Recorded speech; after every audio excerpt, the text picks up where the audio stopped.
bienvenue dans cette ambassade plénipotentiaire et extraordinaire du gouvernement des cieux. Nous vous saluons ce matin dans le nom du chef du gouvernement, en la personne de Jésus de Nazareth, le Christ. Hors de lui, il n'y a point de salut, il n'y a pas d'autre sauveur, il n'y en a aucun autre. Il n'y a que Jésus, le Christ, et il n'y en a qu'un seul. Quelqu'un me dit Amen.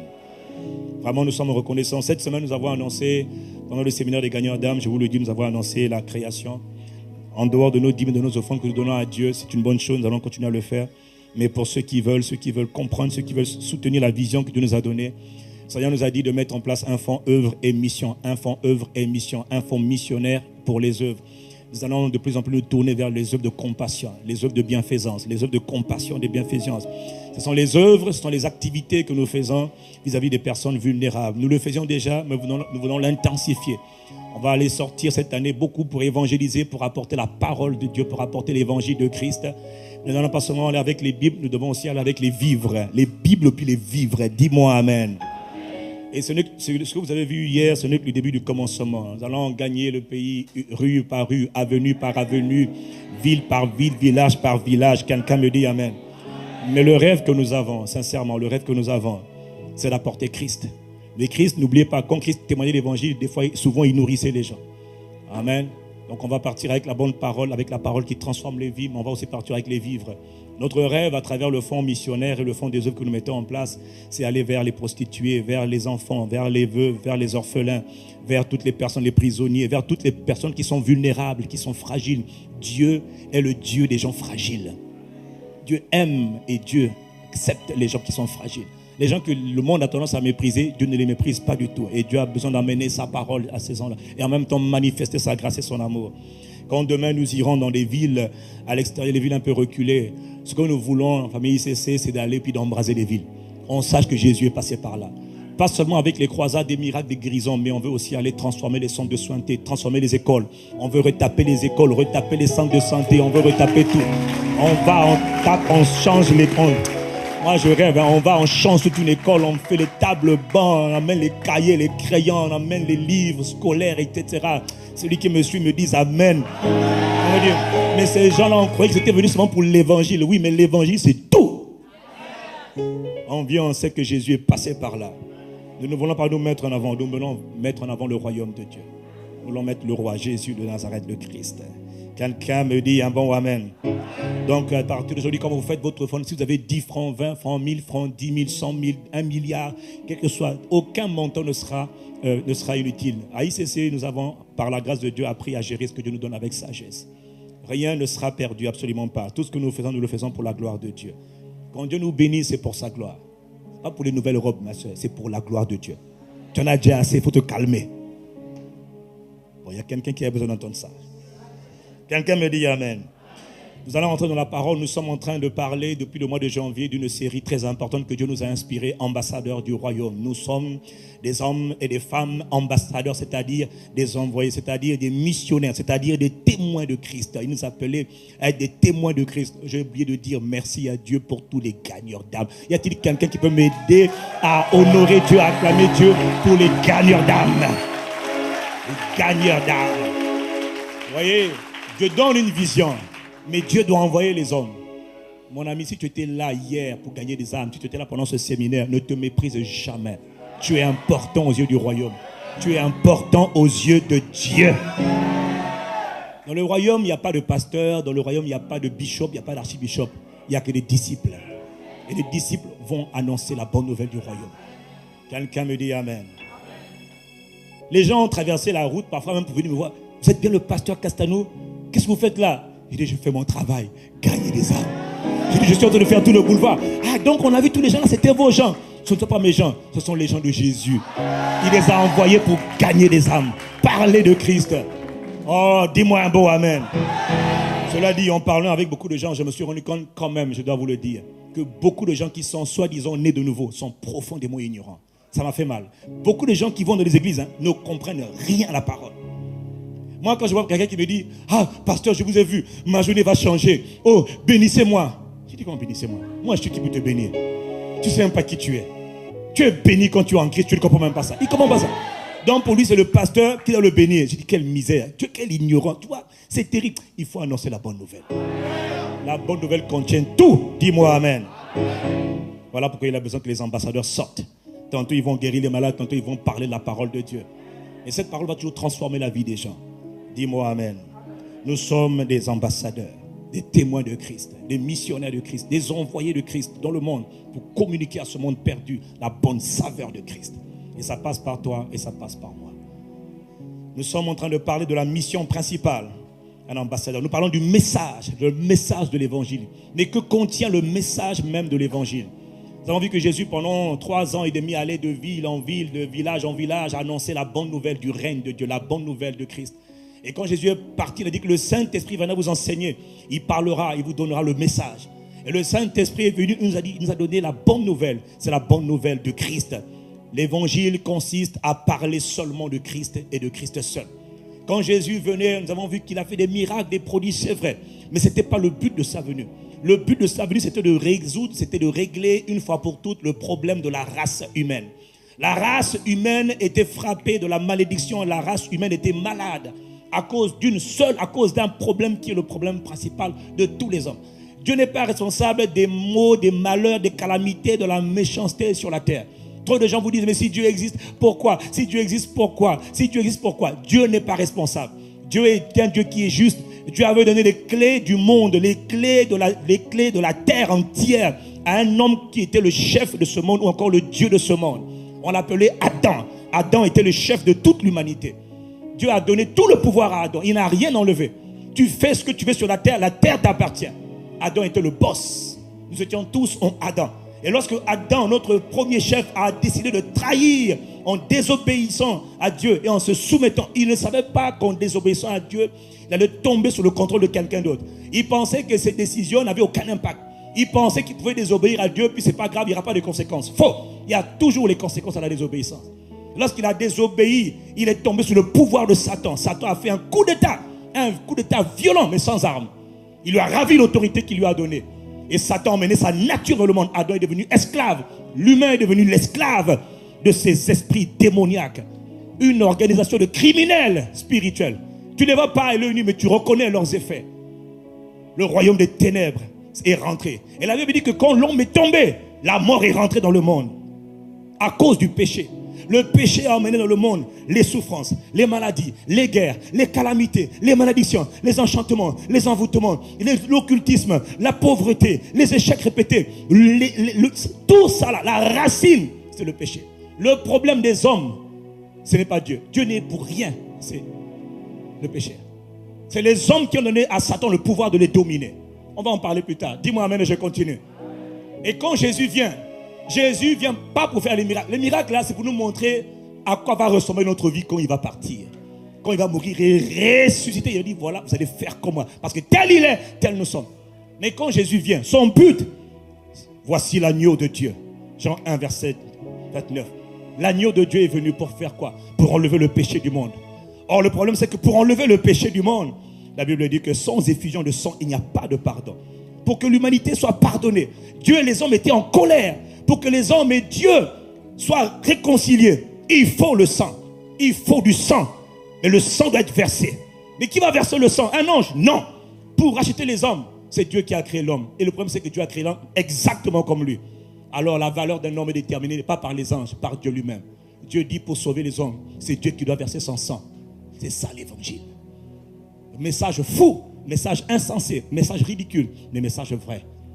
Alors Dieu va descendre. Au commencement était la parole, et la parole était avec Dieu, et la parole était Dieu. Rien de ce qui n'a été fait sans la parole. Alors la Bible dit dans Jean 1,14, la parole va devenir chair, va devenir humain. Et c'est cette parole qui vient et qui doit aller sur la croix. Parce que l'agneau de Dieu doit être crucifié. L'agneau de Dieu doit verser son sang. C'est Dieu, le Très-Haut, l'Éternel, qui est descendu par sa parole. Sa parole, on l'appelle Dieu. On l'appelle encore le Christ. On l'appelle la parole de Dieu. On l'appelle encore Jésus de Nazareth. Quelqu'un me dit Amen. Mais il vient pourquoi? Pour régler le problème, la racine du problème de tous les hommes. On l'appelle le péché.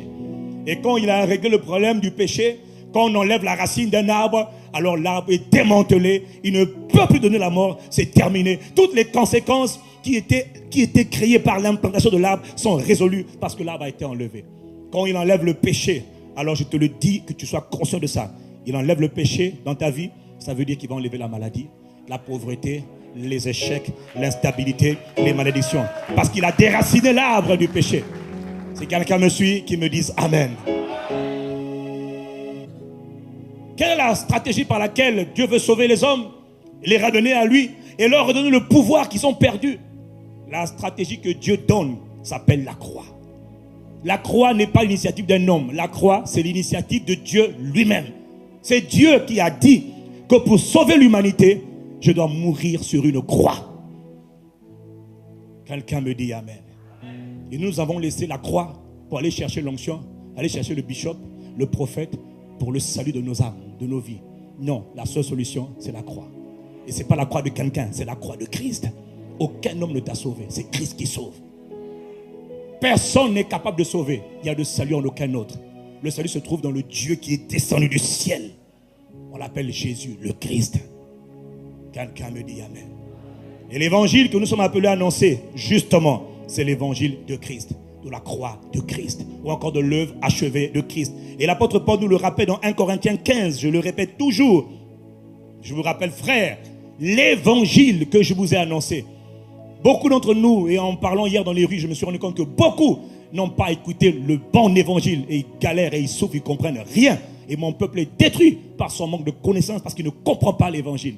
L'évangile que je vous ai annoncé, que vous avez reçu, donc accepté, et dans lequel vous demeurez ferme, c'est par cet évangile que vous êtes sauvés. Sauvé veut dire sozo, béni, préservé, délivré, guéri. Par quoi? L'évangile, donc la bonne nouvelle. Donc tu vois, il envoie sa parole, et sa parole, tu crois, elle agit en toi. La parole, tu crois, elle agit en toi. La parole, tu crois, elle opère en toi. Signe, miracle, prodige. Pourquoi? Parce que tu crois, tu reçois, tu demeures ferme dans la parole, elle agit en toi. Ce n'est pas la prière d'un homme de Dieu, c'est la parole que tu reçois, que tu crois. Donc pendant qu'on parle là, si tu es malade, tu dis Seigneur, les blessures de Jésus m'ont guéri avant, je crois en cette parole, tu peux être guéri maintenant. Sans même qu'on te touche. C'est la parole. Ce qui te protège la nuit, c'est la parole. Tu crois que tu es préservé, tu es préservé. Oh, dis-moi Amen. C'est par cet évangile que vous êtes sauvés. Si vous le retenez dans le terme où je vous l'ai annoncé. Sinon, autrement, vous aurez cru en vain. Beaucoup croient en vain. C'est-à-dire que ta foi ne marche pas. Elle est stérile, elle ne marche pas. Pourquoi? Tu n'as pas écouté le bon évangile. Il dit, je vous rappelle l'évangile que j'ai reçu, verset 3. Cet évangile-là, c'est que Christ est mort pour nos péchés. Il n'est pas mort, hein? Il est mort pour nos péchés. Il n'est pas mort. Dieu, sur la croix, a été crucifié pour nos péchés. 2. Dieu a été enseveli. Christ enseveli. 3. Christ est ressuscité conformément aux Écritures le 3e jour. Verset 11. Que ce soit eux, nous, Pierre, Jacques, Jean, c'est le message que nous prêchons. L'évangile de Christ doit comprendre les 3 dimensions de Christ. Si tu n'as pas écouté, tu n'as pas compris toutes les dimensions de Christ dans sa crucifixion, son ensevelissement et dans sa résurrection, tu n'as rien compris de l'évangile. Une seule partie, ce n'est pas l'évangile. L'évangile, c'est le cercle de boucler. Parce que tout ce qui meurt doit être enseveli, et tout ce qui doit être enseveli doit ressusciter. Si Christ n'est pas ressuscité, il n'y aura pas de nouvelle création. Si Christ n'est pas ressuscité, alors il n'y aura pas de vie nouvelle. Dis-moi Amen. Ce message de la croix, ce message du Christ, l'œuvre achevée de Christ, Paul dit, c'est une folie. Mais c'est la puissance même de Dieu. Dieu sauve par ce message. Dieu guérit par ce message. Dieu libère. Satan tremble quand il écoute ce message. Parce qu'il sait que quand Dieu a versé son sang sur une croix, les anges sont témoins. Les archanges sont témoins que Dieu a été frappé. Qui a été frappé? Dieu, le Fils, qui est auprès du Père. Le Père a châtié le Fils. Le Père a opprimé le Fils. Le Père a malmené le Fils. Le Père a brisé le Fils. C'est une affaire, tu n'étais pas là. Toi et moi, on n'était pas là. Ça s'est passé entre Dieu et Dieu. Par amour pour les humains, Dieu a tout accompli. Tu n'as rien à faire. Tout ce qu'on te demande, c'est en temps. C'est une histoire d'amour. Dieu a sacrifié Dieu pour te sauver, toi. Pour te ramener dans sa présence. Personne n'avait accès à la présence de Dieu. Maintenant, tu as accès parce qu'il t'aime. Il a tout fait. Tu n'as rien à faire. Tout ce que tu dis, c'est bon. Crois seulement. Est-ce que tu le crois? Si tu le crois, tu dis, Seigneur, je le crois. Je n'ai rien à voir. C'est par ta grâce. C'est ça qu'on appelle la grâce. La grâce de Dieu, c'est quand Dieu t'accorde quelque chose que tu ne mérites pas. Tu n'as rien mérité. Tout ce que tu as à faire, c'est de croire. Tu n'as pas à jeûner ou à prier. Crois seulement. Tu n'as pas à demander d'être sauvé. Crois seulement et tu seras sauvé. Quelqu'un me dit Amen. C'est simple. Ce n'est pas toi, c'est lui qui l'a fait. Ce n'est pas un bishop, ou un prophète ou un pasteur. C'est Dieu qui l'a fait par amour pour toi. Si tu mets ta confiance dans un homme, au lieu de mettre ta confiance dans l'œuvre achevée de Christ, sur cette croix, sur une croix, tu es perdu. Dis-moi Amen et je continue. Nous avons donc vu qu'à travers le sang versé par Jésus sur la croix, nos péchés sont pardonnés. Si tu reçois Jésus comme Seigneur et Sauveur, je te l'ai dit, tes péchés d'hier, d'aujourd'hui, même les péchés de demain sont déjà pardonnés. C'est-à-dire que Dieu n'est pas en colère contre toi à cause des péchés que tu vas commettre demain. C'est faux. Dieu t'a déjà pardonné parce que tu as frappé le Christ à ta place. Par contre, tous les péchés que tu continues de faire, maintenant que tu es de nouveau, c'est toi qui es détruit. Dieu n'est pas en colère. À l'époque, Dieu allait te frapper à cause des péchés. Dieu ne te frappe plus. Dieu ne frappe personne. C'est Satan maintenant qui frappe. Tu es de nouveau, mais tu me donnes encore accès, je te frappe. Dis-moi Amen. On a vu qu'à travers le sang de Jésus-Christ, nous sommes enfin réconciliés avec Dieu. Nous sommes enfin déclarés justes aux yeux de Dieu. Nous pouvons enfin l'appeler papa. Il dit, je serai votre Dieu, votre Père, et vous serez mon peuple, mes enfants. Vous m'appellerez papa, je vous appellerai mes enfants. On ne dira plus, oh éternel Javé. On dira papa, cher Seigneur, merveilleux papa. Je t'aime papa, je t'embrasse papa, je te bénis papa, je te célèbre papa, je te loue papa. Avant tu ne pouvais pas dire ça. Tu as dit papa, mbata. Tu vas dire qui? Toi, le Dieu infiniment saint, tu es qui pour t'approcher de Dieu? Maintenant, je suis lavé par le sang de Jésus. Je suis devenu enfant de Dieu. J'ai accès à la présence de mon Père. Je n'ai pas besoin de passer par un ange. Jamais on passe par un ange. Jamais par une vierge. Jamais on ne passe par personne. Il n'y a aucun médiateur, un seul plutôt médiateur entre Dieu et les hommes. C'est celui qui était sur la croix. Si tu connais un autre qui a été crucifié, dis-nous lequel. Il y en a qu'un qui a été crucifié. On l'appelle le Christ Jésus. Dis-moi Amen. Un seul médiateur, un seul canal par lequel on parle au Père, c'est dans le nom de Jésus le Christ. Si quelqu'un me suit, qui me dise Amen. La semaine dernière, nous avons vu une grande nouvelle.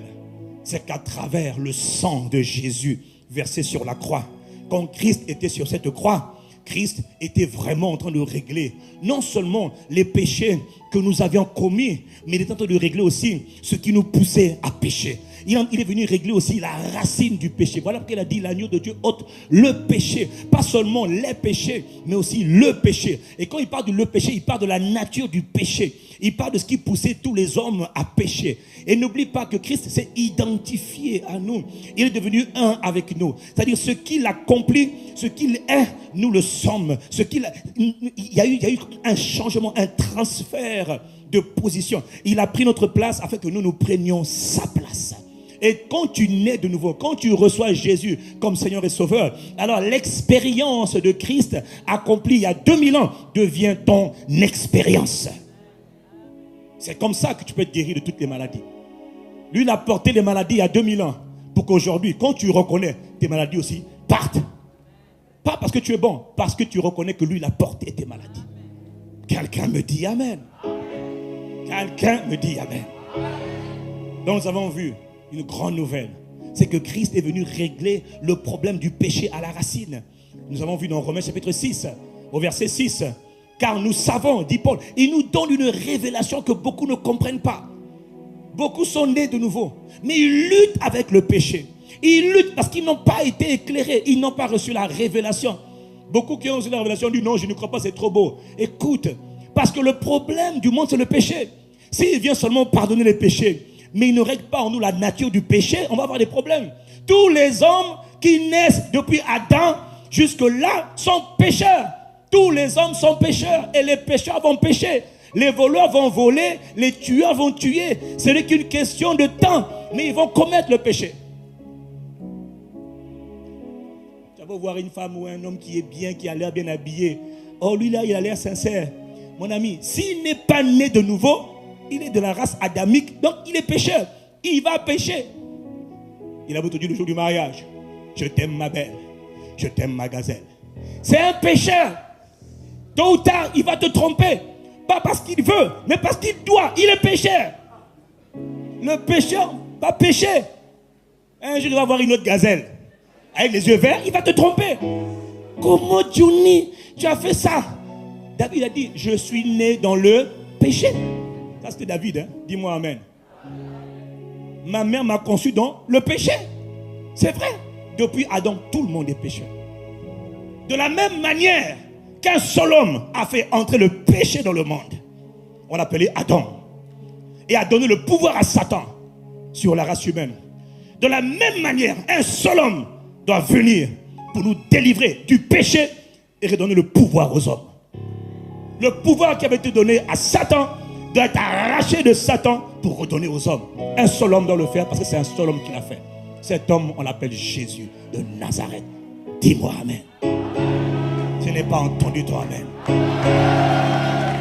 Alors pour régler le problème du péché, Jésus vient et nous découvrons par révélation que quand il était sur la croix, Romains 6 nous dit que notre vieil homme, la nature pécheresse de l'homme, l'esprit de l'homme. Quand on parle du péché, ce n'est pas le corps, ce n'est pas ça. C'est l'esprit qui pêche. La raison pour laquelle tu dis des bêtises, tu es menteur parce que ton esprit est menteur. La raison pour laquelle tu voles parce que ton esprit est gangréné par un péché qu'on appelle le vol. La raison pour laquelle tu tues ou tu vas coucher parce que ton esprit, lui, sa nature, c'est seulement coucher. Ce n'est pas le corps. Le corps ne fait que suivre l'homme intérieur. Donc Jésus dit, il vient. Nous savons que notre vieil homme a été crucifié, c'est-à-dire mis à mort, afin que le corps du péché soit détruit, réduit à l'impuissance, et que nous ne soyons plus esclaves du péché. En effet, celui qui est mort est libre du péché. Ou encore, celui qui est mort n'a plus à répondre au péché. Un mort ne répond pas. Un mort est mort. Il dit, regardez-vous comme étant mort au péché. Verset 11, il dit, considérez-vous comme mort au péché. Il te donne une révélation de ce qui s'est passé sur la croix. Il dit, quand Jésus était sur la croix, quand on mettait les clous sur ses mains et ses pieds, on était en train de crucifier pas seulement lui, mais on crucifiait ta vieille nature. Si tu as reçu Jésus, automatiquement, si tu es né de nouveau, automatiquement, ta nature pécheresse aussi a été crucifiée comme lui. Ceux qui te poussaient à pécher là, ce que David a dit, oui, je suis né dans le péché, ma mère m'a conçu dans l'iniquité. C'est ça qu'on est en train de tuer. Dis amen. Donc, celui qui te poussait à pécher en toi là, on l'a tué. C'est la croix de Christ qui a tué le vieil homme. Ce n'est pas le jeûne, ce n'est pas la prière. Voilà, quand tu vas jeûner pendant 20 jours pour éviter de coucher avec les hommes ou les femmes. 30 jours de jeûne à sec. Tout ça pour ne plus être pris par le désir de coucher avec l'homme étranger. Oh, j'en ai marre de coucher. Toi, tu dois jeûner pendant 72 jours. Mais avec les fruits. Oh, 72 jours après, pendant une semaine, ça va. Hein? Normal, ton corps est tellement faible que même quand le gars te touche, tu tombes. Mais t'inquiète pas, commence encore à manger. La nature revient encore. Tu dis, mais je dois encore jeûner. Jusqu'à quand je dois être délivré.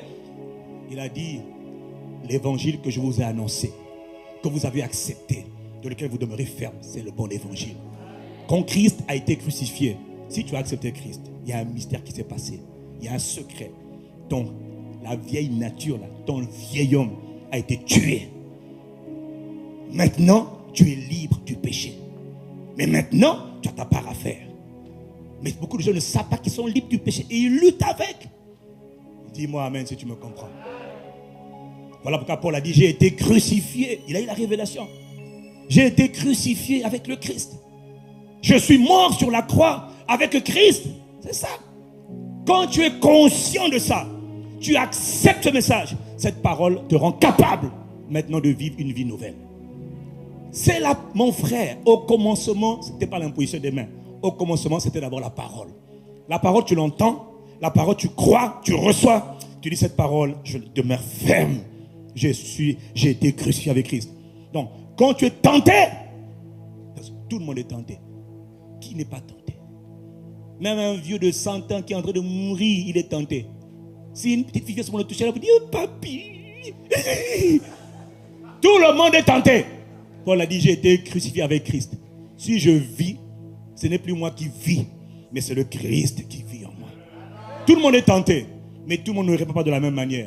Quand tu es tenté, laisse Christ en toi répondre. Christ répond. Si c'est Christ qui répond, on te dit, tu dis, je suis mort. Un mort ne réagit pas. S'il réagit, c'est qu'il n'est pas mort. C'est une décision. Dis-moi amen. Tu vois, quand tu comprends que c'est la croix de Christ qui donne la victoire sur le péché. Si tu n'as pas la victoire sur le péché, Satan te tient encore. Tu es né de nouveau, mais Satan tient encore. Il te détruit. Il continue encore à faire comme si tu n'étais pas né de nouveau. Tu sais pourquoi?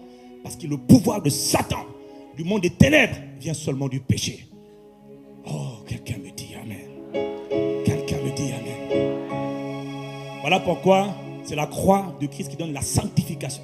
La sanctification, la vie de pureté, de sanctification, ne vient pas des pénitences, ne vient pas des neuvaines, des troudoum ou quadridoum, je ne sais pas comment on appelle ça. Ça vient de l'œuvre de la croix de Christ. C'est le sang de Jésus qui te donne la capacité de dominer sur le péché et de vivre une vie de sanctification. C'est le sang de Christ qui a tué le vieil homme. Donc quand on te dit, ah moi je suis marié depuis 20 ans, par la grâce de Dieu, je n'ai pas de problème. On est tous tentés, mais on n'est pas tombés. Pourquoi? C'est la capacité qui vient de Dieu. Parce que le sang de Christ a été versé pour moi et mon vieil homme a été tué. Donc je peux vivre dans la sainteté. Pourquoi pour toi c'est un mystère? Le pasteur là, il ment quoi? Il dit la vérité, il a compris la révélation, il a accepté et il demeure ferme dans l'évangile. Dis-moi amen. Et ne sois pas jaloux. Oh, miséricorde. Quand tu comprends ça, tu comprends pourquoi il est écrit dans 1 Jean 3, verset 5. Un passage qui a troublé beaucoup de gens. Il dit, vous le savez, Jésus est apparu pour enlever les péchés, nos péchés. Et il n'y a pas de péché en lui. Ceux qui demeurent en lui ne pêchent pas. Si quelqu'un pêche, ou si quelqu'un pratique le péché, il ne l'a pas vu et ne l'a pas connu. Celui qui pratique le péché est du diable. Car le diable pêche dès le commencement. Or, c'est pour détruire les œuvres du diable que le Fils de Dieu est apparu. Là, les gens disent ça, ils ont peur. Il dit, mais ce n'est pas possible. Il dit, quiconque est né de Dieu ne pratique pas le péché. Parce que la semence de Dieu demeure en lui. Il ne peut pécher parce qu'il est né de Dieu. Il est incapable de pécher parce qu'il est né de Dieu. Verset 10. C'est par là que se font reconnaître les enfants de Dieu et les enfants du diable. Qu'est-ce qu'il est en train de dire? Il est en train de dire que quand on est né de Dieu, quand on est devenu une nouvelle création, la nouvelle création, c'est un nouvel esprit qui t'a été donné lorsque tu es né de Dieu. Et ce nouvel esprit-là, le Saint-Esprit est venu habiter dans ce nouvel esprit. Ton âme n'a pas changé, ton corps n'a pas changé, mais ton esprit a changé. Tu es né de nouveau. Tu es une nouvelle création. Le corps de péché a été détruit. Un autre corps t'a été donné, mais il est encore bébé. Il faut donc le nourrir de la parole. Il faut l'exercer à la prière. Dans la parole, dans la parole, dans la prière. Et ce nouvel homme, il grandit. Et il grandit. Maintenant, quand il voit le péché, il dit non, ça c'est pas ma nature. Ça c'est pas ma nature. Ça, je refuse. Je ne couche pas avant mon mariage. Je refuse de voler. Je refuse de mentir. Ça, c'est pas moi. Moi, ma nature, c'est la pureté. C'est la sainteté. C'est la justice. C'est ce qui est bon devant Dieu. C'est la volonté de Dieu. Ça, c'est pas la volonté de Dieu. Je refuse de la faire. Dis-moi amen. C'est comme ça. Celui qui est né de nouveau doit grandir par la nourriture qu'il mange, c'est-à-dire la parole de Dieu, et par la prière qu'il apprend à faire. Dis amen. Donc il est en train de te dire que quiconque est né de Dieu, l'esprit ne peut pas pécher. Mais qu'est-ce qui pêche alors? Ta chair. L'association entre ton corps et ton âme. L'homme est un mystère. Quelqu'un me dit amen. Donc qu'est-ce qu'on a vu? C'est qu'il faut crucifier la chair. Il faut faire mourir la chair. Parce que le vieil homme a été tué. Tous les problèmes que tu as, mais je convoite ton corps. C'est normal. Ce n'est plus le vieil homme, c'est la chair. Dans la chair, il y a les passions. Il y a les désirs du corps qui sont encore habitués. Tu sais, quand tu es habitué à manger 10 kilos de riz par jour, et quand on donne seulement 500 grammes, et tu as dit, mais moi, il me faut, mon ventre est habitué à cette taille-là. Mais j'ai faim. C'est normal. Il faut qu'on te discipline pour te déshabituer de cette mauvaise habitude et te donner de nouvelles habitudes. Si tu me suis, dis amen. Voilà pourquoi le travail que tu dois faire, c'est le travail de faire mourir ta chair ou encore crucifier la chair. Il nous dit dans Galates chapitre 5 verset 24 que ceux qui appartiennent à Jésus ont crucifié la chair, c'est-à-dire qu'ils ont fait mourir sur la croix leur nature propre. Pas leur nature pécheresse, leur nature propre avec ses passions et ses désirs. Or aujourd'hui, je voudrais compléter le message de la semaine dernière en expliquant que la chair travaille avec le monde. La chair et le monde travaillent ensemble. Nous sommes nés dans ce monde, sur cette terre. Nous sommes nés dans ce monde, mais nous ne sommes pas du monde. Le monde dont on parle, c'est un système qui a été mis en place par Satan. Un système hautement sophistiqué par lequel tout le monde doit se comporter de la même manière. Tout le monde doit faire comme tout le monde, parce que c'est le système du monde. C'est un système que Dieu déteste. Ce n'est pas le système que Dieu a établi. C'est un système social qui a été mis en place par Satan. Quelqu'un me dit Amen. Et le monde et la chair travaillent beaucoup ensemble. Voilà pourquoi la Bible dit dans 1 Jean chapitre 2 verset 15, n'aimez pas le monde ni les choses qui sont dans le monde. Si quelqu'un aime le monde, l'amour du Père n'est pas en lui. Car tout ce qui est dans le monde, c'est-à-dire la convoitise de la chair, oh là là, la convoitise des yeux et l'orgueil du monde, ne viennent pas du Père, non, mais ça vient du monde. Ce sont les caractéristiques du monde. La convoitise de la chair, la convoitise des yeux, l'orgueil de la vie font partie du monde. C'est ça qui caractérise le monde. Dis-moi Amen. Et à propos du monde, attention mon ami, Dieu dit que le monde entier est sur le pouvoir, la puissance du malin. Tu ne peux pas marcher selon le monde. On ne parle pas de la terre, on parle du système qui est mis en place. La culture, le mode de fonctionnement, le mode de comportement, le mode de pensée. C'est ce qu'on appelle le monde. Et ce monde-là, on ne peut pas aimer le monde et aimer Dieu. Est-ce que je peux continuer? On ne peut pas. Alors comment faire? Parce que quand le vieil homme a été crucifié, Paul nous donne une information importante, une révélation importante. Et dans Galates chapitre 6, au verset 14, Paul nous dit, pour ce qui me concerne, loin de moi la pensée de me glorifier d'autre chose que de la croix de notre Seigneur Jésus. Il dit, je me vante seulement d'une seule chose. Mon frère, il faut écouter la parole. Ma fierté à moi, je la mets dans la croix. Dans l'œuvre achevée de Christ à la croix. La croix, quand on parle de la croix, on te parle de la mort de Christ. Dis Amen. Parce que la mort de Christ sur la croix, c'est la solution de Dieu à tous tes problèmes. Dis-moi Amen. Je répète, la mort de Christ sur la croix, c'est la solution à tous tes problèmes. Si tu comprends, c'est la solution à tous tes problèmes. Malédiction, maladie, échec, pauvreté, chômage, galère, misère, douleur, souffrance. La mort de Christ sur la croix, c'est la solution à tous tes problèmes. Mais tu ne comprends pas. Voilà pourquoi tu souffres. Et voilà pourquoi Dieu t'en donne la parole. Dis-moi Amen. Loin de moi la pensée de me glorifier, de me vanter, de mettre ma fierté dans autre chose que dans la croix de notre Seigneur Jésus-Christ. Écoute ce qu'il dit. Par qui le monde est crucifié pour moi. Donc, le monde est mort pour moi. Et tout comme je le suis pour le monde. Écoute ce qu'il dit. Il dit donc, je suis mort au monde et le monde est mort à moi. Oh, ça c'est important ça. Dit la mort. Il dit, je suis crucifié au monde. La croix, mon ami, c'est le lieu où on meurt. Jésus a dit, si quelqu'un veut me suivre, qu'il se charge de sa croix et qu'il meurt. Il ne se charge pas de sa croix pour faire la décoration. Il ne se charge pas de sa croix pour regarder la croix. Il se charge de sa croix exactement comme Jésus-Christ pour se crucifier lui-même. Tu prends ta croix. Donne pas ça. Personne ne veut de ta croix. Tu as compris? Personne ne veut prendre ta croix. Chacun de nous doit prendre sa croix lui-même et se crucifier dessus. Je sais, ce n'est pas un bon message pour la chair, mais ça vient de Dieu. Quelqu'un dit Amen et je continue. Colossiens 3, verset 5, il nous dit, Colossiens 3, verset 5, il nous dit, faites donc mourir, mettez à mort. Dis avec moi, fais mourir. Dis avec moi, je fais mourir. C'est-à-dire, je mets à mort. C'est une décision. C'est ta part à toi. Christ a tué le vieil homme. Maintenant, c'est ta chair là qui te crée des problèmes. Il dit, ce qui te poussait à pécher est mort. Donc, tu n'as plus à le faire. 1, écoute-le. 2, accepte-le. Et puis 3, décide. Il dit, je fais mourir. Tout ce qui, dans ma vie, est terrestre. L'immoralité sexuelle, l'impureté, les passions, les mauvais désirs, la cupidité, etc. Il dit, verset 8, il dit, renoncez. Renoncez. Renoncez. C'est toi qui dois le faire.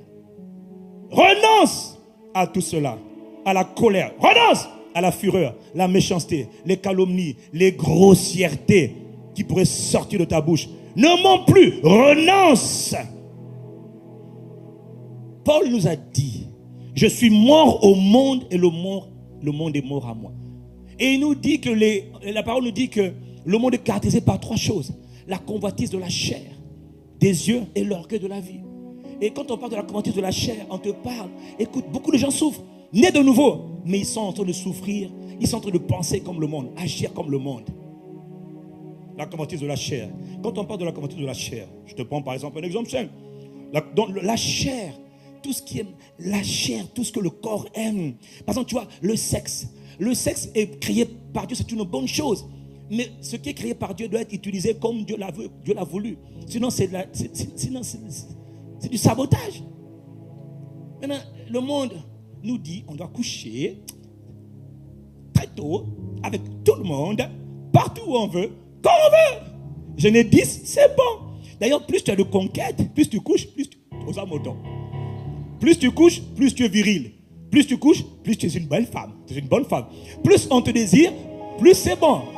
Et d'ailleurs, j'ai vu la dernière fois dans une série télévisée, il paraît qu'on peut maintenant coucher dans le placard. Oh, on va essayer. C'est le monde. Ah, on peut aussi coucher en étant à 5. Oh, on va essayer. Une partouze. C'est la convoitise de la chair. Tu avais ta femme, maintenant tu as dit, chérie, je peux t'ajouter d'autres personnes? C'est bon. C'est juste pour essayer, tu vois. C'est le monde. Ça, tu dois mourir. Ça, il faut dire, je renonce. Mais dis-moi, amen. Tu as vu, il y a quelqu'un qui regarde, il y a quelqu'un qui me regarde. Caméra, filmez-moi là. Les gars, filmez les gens là. Ils perdent le sourire. Il y en a qui me regardent avec comme si je tentais de vous tuer. Mais je te dis, c'est pour te sauver, frère. Oh. Il y en a quand même qui sourient. La convoitise de la chair. Il y en a qui aiment les fêtes. Surtout les fêtes people. Hein? Les fêtes à la mode là. Oh, là-bas, il y a un grand mariage. Donc, chez le ministre intel, chez le président, il y a un grand gala. Oh, je n'ai pas été invité. Oh non! Je n'ai pas eu de carte. Oh non! Oh, il faut trouver une invitation. Tu vas où? Tu aimes les mondanités. Dieu n'a rien contre les fêtes. Mais c'est un attachement aux choses là qui te crée des problèmes. C'est le monde. Les gens aiment les fêtes. Pour aller faire quoi? Je ne donnerai aucun chant d'un chanteur. Je ne veux pas. Mais il y a des bêtises. Tu vas là-bas pour écouter des chants qui ne servent à rien. Ah, mais c'est ça. Non, c'est pas interdit. Il n'y a pas de problème. Va. Souille ton esprit. Souille. Il n'y a pas de problème. Quand tu vas dormir, pendant que tu as prié là, tu vas encore entendre. Bolingo nanga, chikana kolela yo, chéri chouchou. Tu dis, Seigneur Jésus, tu entends seulement. Bolingo nanga, oh, chéri, nalingi yo. Les bêtises pareilles. Tu souilles ton esprit. Ah. Convoitise de la chair. La convoitise de la chair. Tu vois, il y en a qui se battent 5 heures par jour pour le fitness. Les femmes, c'est pour les cuisses, les fessiers. Pour avoir la taille slim, svelte, mannequin. Les hommes, c'est pour avoir les biscottos. Comme ça, ils vont aller dans les plages de Pointe-Noire en train de dire bonjour, je m'appelle Jean-Paul, avec des pectoraux là.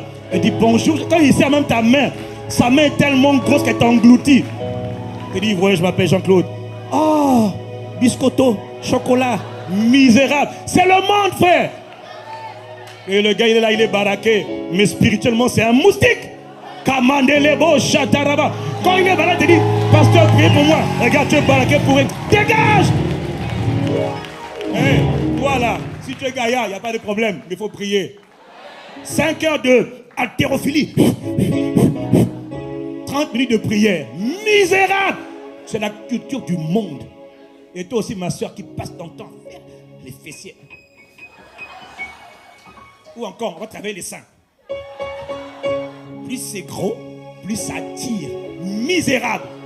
C'est la culture du monde. Bénis Dieu pour ce qu'il t'a donné. Il y a un homme qui va aimer ça. Voilà.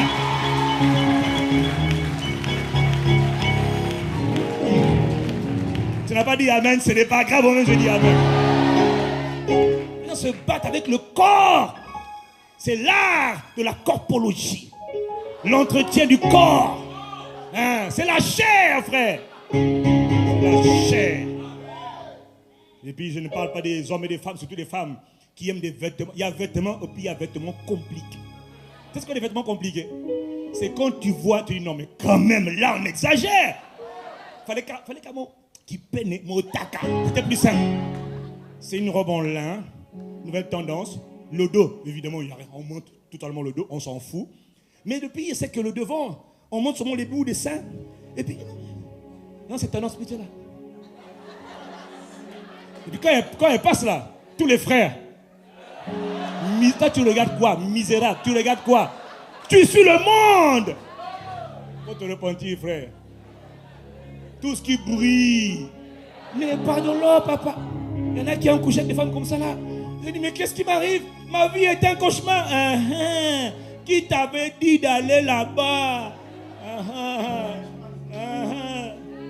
Frère, faut te contenter de la femme de ta jeunesse. Si tu n'as pas encore attends là et attends ton mari, dis-moi amen.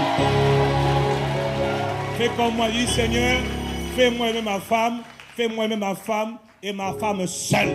Que mon attention, mes regards, mes plaisirs, mes désirs, Seigneur, aide-moi. Parce que aimer, je ne sais pas comment on fait.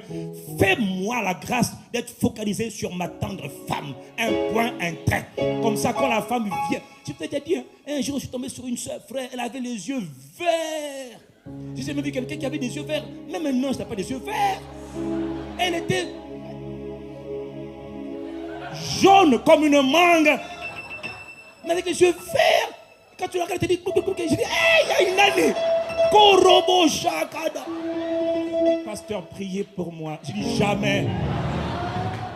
Moi, je vais te prier pour toi. Et qu'est-ce qui va se passer après? Il dit, bébé, il faut prier. Non, vous, je refuse. Pourquoi? Je suis mort. Un monde ne prie pas pour les gens comme toi. Jamais. Qu'un homme me dise un bon amen ici. La convoitise de la chair tue les gens. Amène les gens à pécher. Maintenant, il a dit aussi la convoitise des yeux. Il faut mourir à la chair. On dit, je renonce. Je renonce. Je suis mort. Je suis mort au péché. Il y a bien un mot qui dit, ah, je t'aime, tu m'aimes. Non, je suis mort. Tu as dit quoi? Tu me plais. Pasteur, vous me plaisez. J'ai rien entendu. Je suis mort. Les morts n'entendent pas. Bon, parfois, quand j'entends, je dis, dégage. Là, c'est ma seule réponse. Dégage. Mais je vous aime. Tu aimes? Vous agressez les femmes? Oui. Ça, tu n'es pas une femme. C'est Satan qui passe par toi. Quelqu'un me dit amen. Les hommes, soyez sages. Les hommes, soyez sages. Dites non. Faut dire non. Faut pas dire oh, je ne peux pas me contenir. Tu peux te contenir. Mais comment? Ton vieil homme a été crucifié. Tu as le pouvoir de dire non. Hé, ma soeur, faut dire non. Voilà. Oh. Ces péchés-là sont toujours dans les églises. Les gens ne s'en sortent pas. Ils n'ont pas compris la parole. La parole dit que tu es... Je suis mort.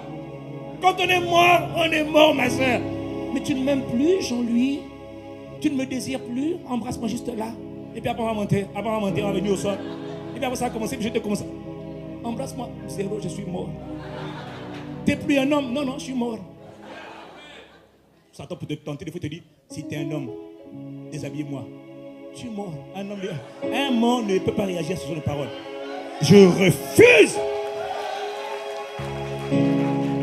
la convoitise de la chair. Maintenant, il a aussi parlé de la convoitise des yeux. Ça, beaucoup de gens tombent dans ce panneau. Tu estimes les gens en fonction de ce que tu vois. C'est-à-dire, pour toi, ce que tu vois, c'est la réalité. Plus un homme a une maison, une voiture, des bijoux, une femme, plus elle est bénie. Elle est bien. Donc pour toi, quelqu'un de béni, c'est quelqu'un qui a un beau costume, belle maison, belle voiture. C'est faux. Quelqu'un qui est béni selon nous, selon la parole de Dieu, c'est quelqu'un que Dieu a béni. Or, Dieu a béni ceux qui sont en Christ. La bénédiction ne se mesure pas aux choses que tu vois. Il y a beaucoup à dire, je sais, il y a trop à dire dessus. Mais la convoitise des yeux, fais attention. Il y en a qui aiment les autres, il y en a qui veulent être copains avec toi juste parce qu'ils t'ont vu bien habillé. Encore quand tu as vu que le gars là-bas, il avait pour lui un t-shirt tout pack sans rien, tu dis, oh, lui, il ne m'intéresse pas. Mais lui là-bas, il a une chemise. Lui là-bas, il a l'air bien. La convoitise des yeux. Tout ce qui frappe la vue, c'est ce que tu aimes. Ce n'est pas normal. Il faut que tes yeux soient délivrés. Que tout ce que tu vois ne t'ébranle pas. Que ton appréciation ne se fasse pas en fonction de ce que tu vois. Est-ce que quelqu'un me suit? Il y en a qui sont trop facilement impressionnés. Oh, quelle grosse voiture. Et alors? Je m'en fous. Béni soit Dieu, béni soit Dieu. Un point, très. Quand toi tu es impressionné, tu dis, moi aussi un jour, si j'avais une belle voiture comme ça, je vais venir la garer devant l'église. Comme ça, la soeur qui me refusait là, elle va maintenant voir que moi aussi j'ai une voiture. Parce qu'elle elle aime qu'il y ait des gens qui ont des voitures. Misérable. D'ailleurs, si tu épouses une femme comme ça là, frère, tu vas souffrir. Tu vas épouser madame Don. Tu connais la Don, madame Don. Ah, je n'ai plus assez Don. Il faut des bijoux, il faut des voitures, il faut des maisons. Tu dis, chérie, mais on n'a pas tous ces moyens-là. Je m'en vais. Tu dis, pasteur, elle est partie. Qui t'avait dit de l'épouser? Un bon couple, c'est un couple où monsieur et madame sont morts. Ils sont morts au monde. Donc ils n'ont pas appris à convoiter. Quand ils en ont, ils bénissent Dieu. Quand ils en ont pas aussi, ils bénissent Dieu. Avec ma femme, c'est toujours comme ça que ça a été. Quand on en a, gloire à Dieu. On n'en a pas aussi, gloire à Dieu. On n'est pas en train de dire, oh, les autres ont, maudissons-les, allons faire des braquages. Allons voler de leur maison. Hey, qui a dit? Oh, quelqu'un me dit, aïe. La convoitise des yeux. Il y en a qui veulent acheter toutes les dernières marques de voitures.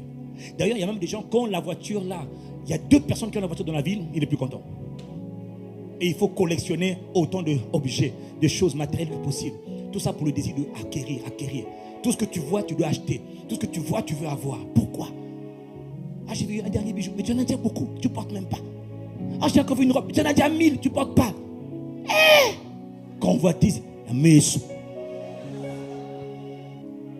Quelqu'un me dit amen. Si Christ est venu habiter en toi, tu dois mourir à toutes ces choses. Ce n'est pas mauvais d'en avoir. Ce qui est mauvais, c'est d'être attaché à ça. Et de ne penser qu'à ça. C'est-à-dire que tu ne peux pas vivre parce qu'il n'y a pas ça. J'ai pas eu ça. J'ai pas eu tel bijou. Non. Dis amen. Puis il y a des hommes, surtout les hommes de Dieu de nos jours. C'est compliqué. Les hommes de Dieu. Convoitise des yeux. Quand il est là, il faut qu'on voit. Voilà qu'il y a des hommes, tu vois, quand ils sont habillés là. Homme de Dieu. Ah là là. Il a sa bague de mariée s'il est marié. 1 chevalière, 2 chevalières, 3 chevalières, une montre, une gourmette, une chaînette, 2 chaînettes, au pied aussi une chaînette, des chaussettes. Et puis attention, il met 3 pièces.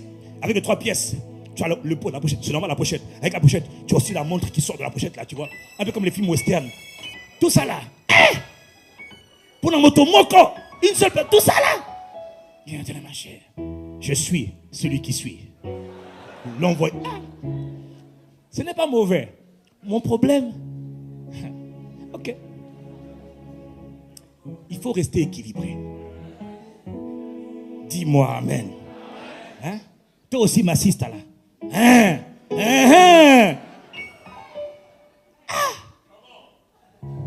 Les femmes, soyez sobres. Dieu n'est pas contre le fait de bien s'habiller, mais il faut être sobre. Quand il y a ça, ça fait trop de chaînettes pour une seule personne. Une chaînette là, qui passe là, l'autre qui remonte là. Les gourmettes, les choses. Ah, là-bas, fond de terre compliqué, là-bas. Non, papa, là, non. Faut être simple, hein. Oh, dis-moi amen ici, là, vraiment. Ok, puis le dernier point, c'est l'orgueil de la vie. Il faut mourir à l'orgueil de la vie. Oh, l'orgueil de la vie. Oh là là, c'est le moi, là. Le moi, sachez-le, le moi vient de l'âme. Le moi n'aime pas mourir. Le moi ne meurt pas. Le moi, il combat pour rester vivant. Le moi, c'est toi, c'est ton ego. C'est ce qui fait ce que tu es. Le moi, là, le j'ai. Je possède, je peux faire. Dans l'église, on a habillé l'ego maintenant. Tu vois, quand ça se reconnaît, les gens qui vivent dans l'orgueil de la vie. Il y en a par exemple qui aiment faire étalage, il aime afficher, il aime parler de ses possessions, de ses richesses, de ce que Dieu lui a donné. Oh, tu sais frère, j'ai acheté une maison là, j'ai acheté une maison là. Ah, j'ai aussi acheté cette montre là. Mais c'est par la grâce de Dieu, bien sûr. Bien sûr, la grâce de Dieu, ça habille ton message pourri là. Hein. Le cœur est gonflé d'orgueil et puis tu veux faire valoir tout ce que tu as, tu comprends? Il y a des gens, pas toi, peut-être ton voisin, peut-être t'es concerné, toujours en train de parler. Ah non, moi j'ai ça, moi je peux faire ça, moi j'ai ma maison, moi j'ai tout maintenant, tu vois, maintenant. Mais toujours en train de parler pour se faire valoir, que les autres voient que tu as. Est-ce que quelqu'un comprend de quoi je parle? C'est l'orgueil de la vie, l'orgueil dû aux richesses, l'orgueil dû à ce que tes possessions. Il y a aussi l'orgueil dû au savoir, tu comprends? Parce qu'il y a des endroits dans lesquels, quand on se voit, on ne peut pas se saluer si tu n'as pas un certain rang social et tu n'as pas une certaine formation académique et universitaire. Moi, j'ai étudié à HEC et Paris, et toi, HEC Montréal, très bien. Et toi, j'ai étudié à Centrale Paris, très bien. Et toi, moi, j'ai étudié à Marien Ngouabi. C'est quoi ça, Marien Ngouabi? Ah non, excuse-nous, on parlait entre nous. Non, mais moi, je suis aussi ingénieur, mais de Marien Ngouabi. Non, ce n'est pas le lieu où tu dois parler ici, parce que tu vois, ça, tu vois, c'est la fierté due au diplôme, au savoir, à la connaissance, à l'intelligence. C'est de l'orgueil. De l'orgueil. Dieu s'oppose à l'orgueil. Depuis quand les diplômes font un homme? Depuis quand les diplômes donnent de la valeur à un homme? Depuis quand? Mais il y a des gens, tu rentres dans le bureau, c'est le diplôme que tu vois en premier. Si c'est ton cas, il faut cacher ton... Si je rentre dans ton bureau, je vois la grosse pancarte là, diplômé. Pourquoi? Tu montres ça à qui? C'est l'orgueil.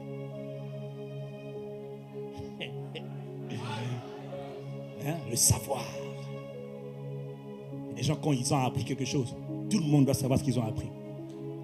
Si c'est pour partager la parole, je dis d'accord. Dis-moi amen. Mais même partager la parole, des fois on l'a fait avec des mauvaises motivations.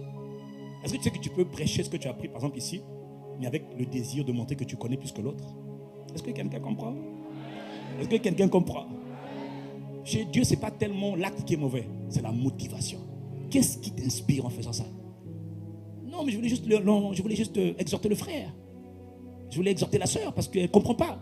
Non, mais la motivation, c'est quoi? Lui montrer que tu sais ou bien l'aider à grandir.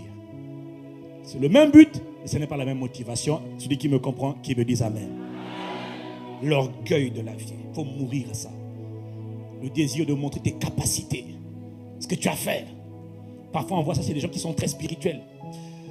Oh, pasteur, j'étais en train de chanter, et puis la présence de Dieu a rempli la pièce. Pasteur, j'ai chanté. Et quand j'ai pris le micro, la gloire de Dieu est descendue. Mais c'était la grâce de Dieu. Hein. Mais pasteur, quand j'ai commencé, c'est quand j'ai commencé que la grâce s'est manifestée. C'est la gloire de Dieu, pasteur, par la grâce de Dieu. Tu es en train de parler de toi. C'est ton moi là qui ne peut pas mourir. Quand j'ai commencé à prier, la gloire est descendue. Quand les autres priaient, rien ne se passait. Mais quand moi, pasteur, j'ai prié, oh, pasteur, c'était fort. Dieu a touché les yeux parce que j'ai prié. J'ai prié. C'est j'ai. C'était fort là. La puissance de Dieu est descendue. Mais c'est par la grâce de Dieu.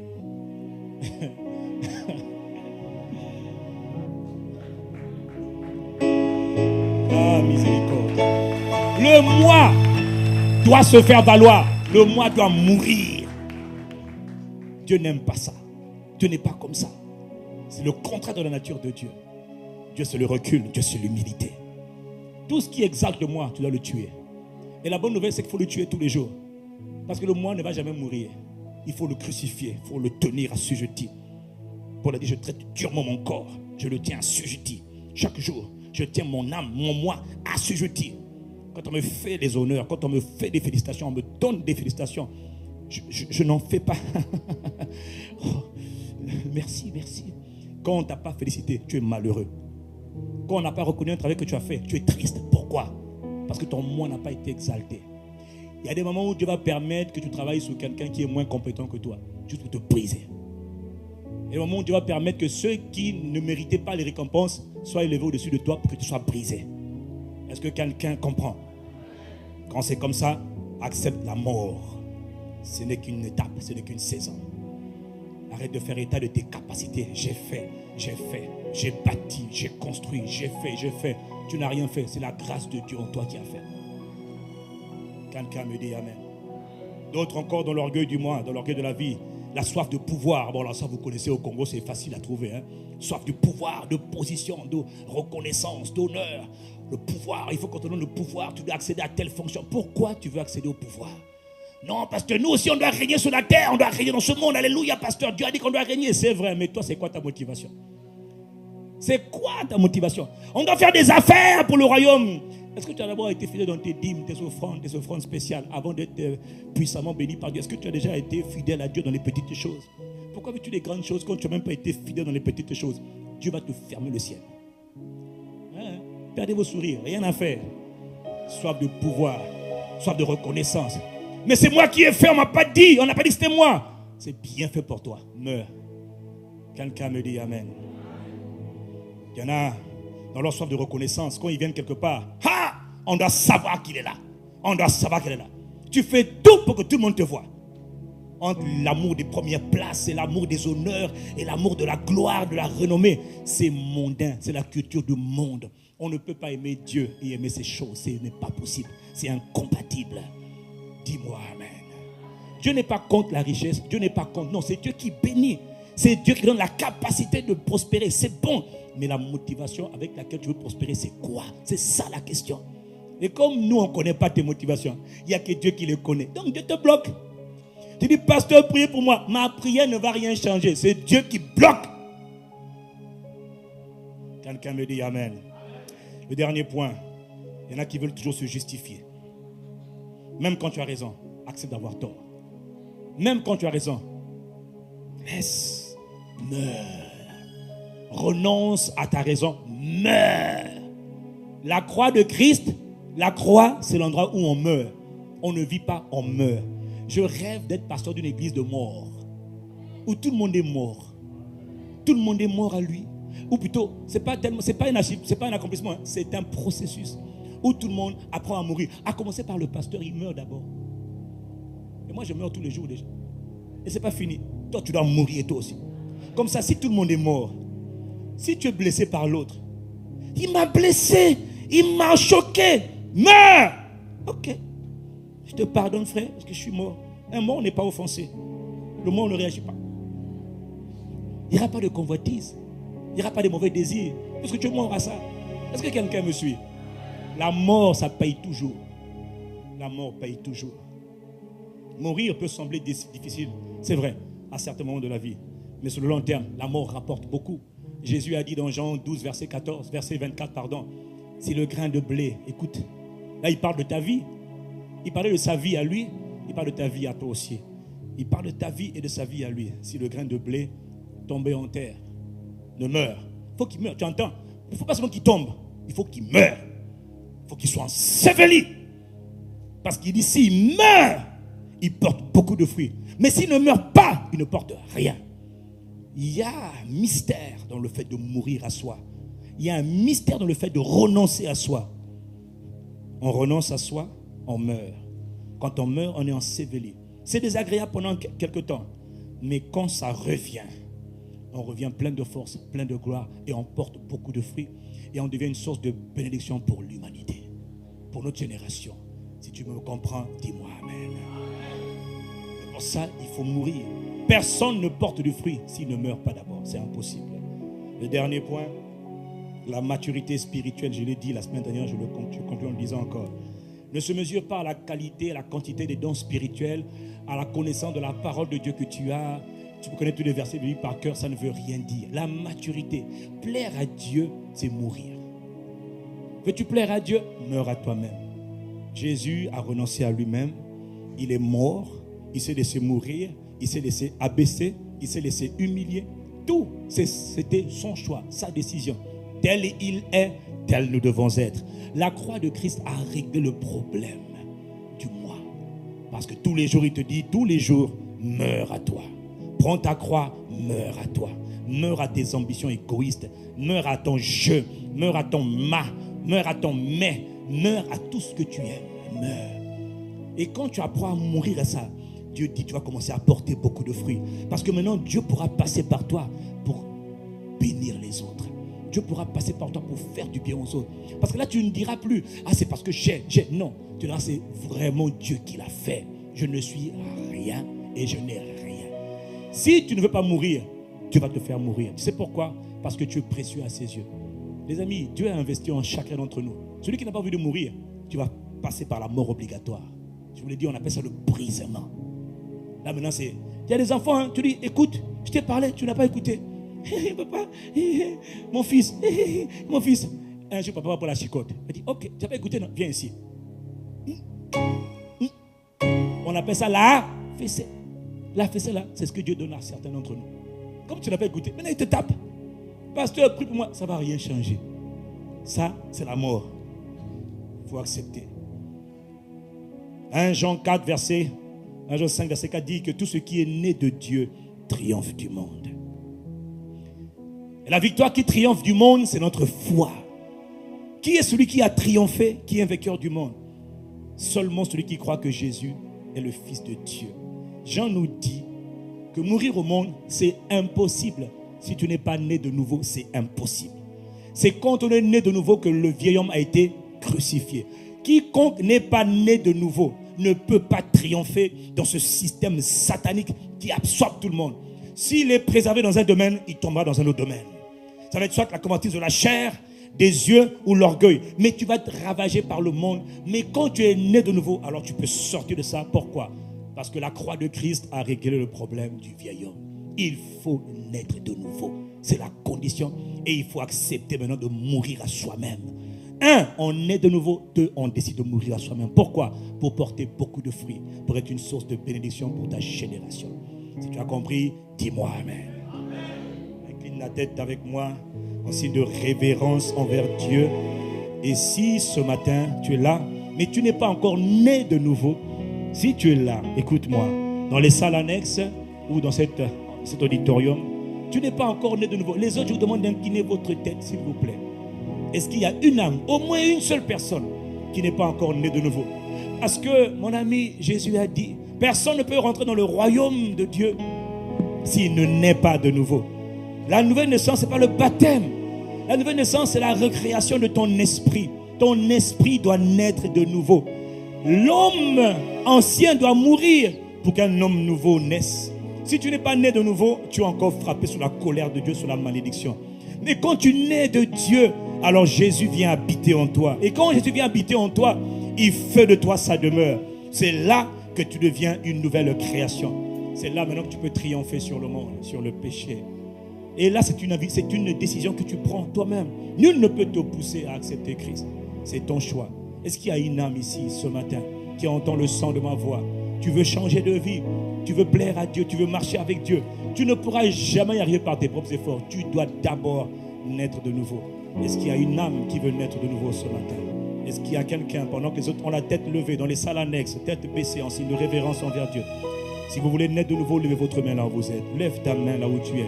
Merci mon frère. Une seule personne, une seule âme qui est sauvée. Merci mon frère. Une seule âme qui est sauvée, c'est de la joie dans le ciel. C'est le jour où Dieu appelle. Levez votre main bien haut que l'on vous voit. Dans les salles annexes, levez votre main bien haut. Si tu veux naître de nouveau, c'est aujourd'hui. C'est aujourd'hui le jour du salut.